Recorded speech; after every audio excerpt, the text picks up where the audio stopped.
Assalamu alaikum туғандар, амансыздарбы? Көптен бері күткен күн келді достор. Бүгін жылы 31 октябрь 2024 жыл.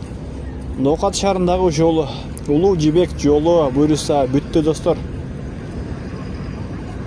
Уже ачылышы болып бүтті, мына ушундай унаалар жүрүп баштады. Достор, лайкты басыңыздар, комментарийге жакшы ой пикир калтырып коюңуздар. Анан ушул биздин каналга сөз катталып коюңуздар. Biz buyursa videolarda koldan gelişince çıkarıp durabız dostlar.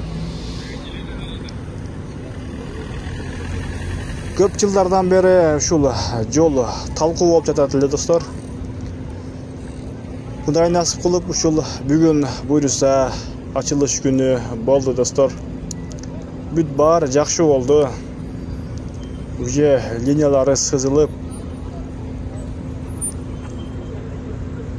Бұл жағы ошол Оштан келе жаткан жагы достор.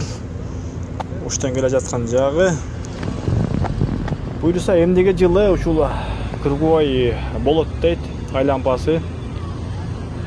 Азырынча ошол линия менен эле сызып даярдап койду достор. Аябай сонун болду. Ал эми бул жагы болсо Кызылкия Баткен жакка кете турган жол достор.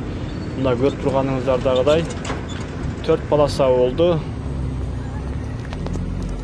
Aytkanındagıday болуп бүттү буйруса. 4 полоса olsun dedi. 4 полоса болуп бүттү буйруса. Элдердин маанайы абдан сонун достор. Селфи кылып жатышат.